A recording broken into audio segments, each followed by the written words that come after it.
You turn off the television. The room goes quiet.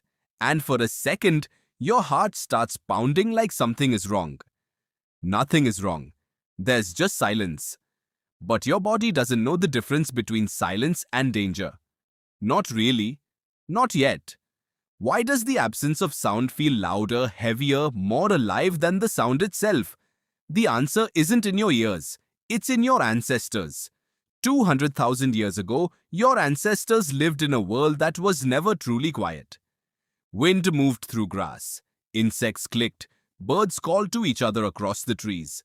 Sound was the background hum of being alive. And in that constant hum, silence meant one thing and one thing only. Something had stopped making noise because something else had arrived. A predator doesn't announce itself. It moves through the underbrush without a sound. And the moment it gets close enough to strike, every other creature in the area goes still. Birds stop singing. Insects stop clicking. The forest holds its breath. For your ancestors, that sudden hush wasn't peaceful. It was the loudest warning they would ever receive. This is the part modern life forgot. Silence was never neutral. It was a signal, and your brain still treats it that way, even in a bedroom with the lights off and the door locked.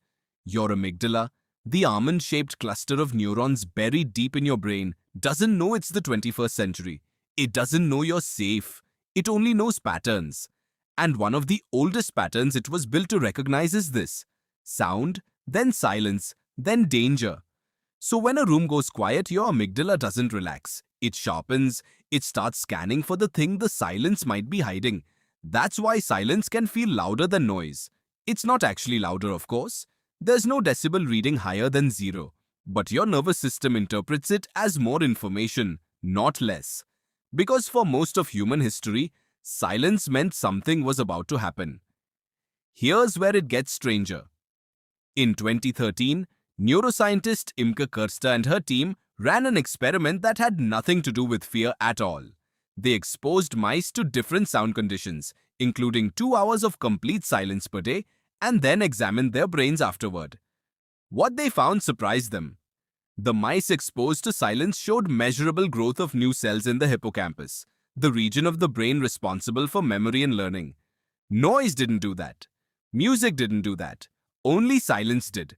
So silence isn't just a warning signal, it's also somehow a kind of nourishment. Your brain is on high alert in silence and quietly rebuilding itself at the very same time. Isn't that strange? The very thing that makes you tense is also the thing your mind needs to grow. There's a room in Minnesota that takes this to its extreme. It belongs to Orfield Labs, and it holds the world record for the quietest place on Earth. A chamber so acoustically dead that its walls absorb over 99% of all sound. Stephen Orfield, who runs the lab, has invited people to sit inside it in complete darkness and silence. Almost no one lasts more than 45 minutes. Visitors report hearing their own heartbeat, their own blood moving through their veins. Some report hearing what feels like their own thoughts, amplified, with nowhere else to go. Without external sound to anchor you, your brain doesn't just relax into stillness. It starts generating its own noise. It listens harder. It reaches for something, anything, to fill the gap. That reaching is not weakness. It's a survival instinct, doing exactly what it was built to do, just with nothing left to find. Neuroscientist Robert Zatorre at McGill University has spent decades studying how the brain processes sound. And one of his consistent findings is that your auditory cortex doesn't go dormant in silence. It stays active, predicting, anticipating, filling gaps with expectation. Your brain is, in a very real sense, always listening for the next sound, even when there isn't one. Silence doesn't turn the system off. It turns the system inward. Think about the last time you couldn't sleep. The house was quiet, the lights were out, and somehow that was when your mind got loudest. Every worry you'd pushed aside during the day came rushing back the moment the noise stopped covering it. That's not a coincidence. That's the same ancient circuitry, still doing its job, still scanning the silence for something that needs your attention, whether it's a predator in the grass or a conversation you're dreading tomorrow.